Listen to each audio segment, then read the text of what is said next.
HSC batch 2024 এই দেশে জন্মগ্রহণ করে তাদের কি ভুল হয়েছে? তো আজকে পুরো ভিডিওটি আপনারা সব মনোযোগ সহকারে দেখবেন। তো আমি প্রথমত বলে দিই, আমি আজকের ক্যামেরার সামনে আসতে পারবো না, এজন্য। তো এই দেশে জন্মগ্রহণ করে কি শিক্ষার্থীরা খুবই ভুল করেছে?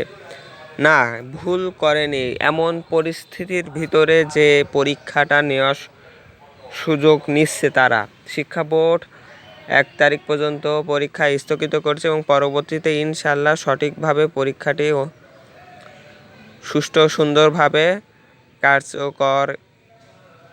সুন্দরভাবে কার্যকর হিসাবে আপনাদের পরীক্ষাটি অংশগ্রহণ করাবে ইনশাল্লাহ।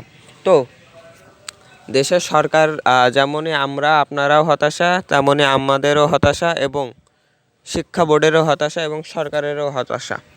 এই হতাশার কারণেই সমস্যার সম্মুখীন এবং দেশের যে পরিস্থিতি, এই কারণটির কারণেই প্রথমত আপনাদের এত সমস্যার সম্মুখীন হতে হচ্ছে। আপনাদের একটা দুর্ভাগা বলাই চলে, কারণ আপনাদের এইচএসসি এক্সাম 2024 সালে পরীক্ষা যারা দিচ্ছেন তারা করোনার মহামারীর ভিতরেও আপনাদের পরীক্ষা দেওয়া লেগেছে। তো সেটাই হচ্ছে দুর্ভাগা। তো এরকম আরও নিউজ পেতে আমাদের চ্যানেলটি সাবস্ক্রাইব করে রাখতে পারেন, পাশে থাকা বেল আইকনটিও বাজিয়ে রাখেন।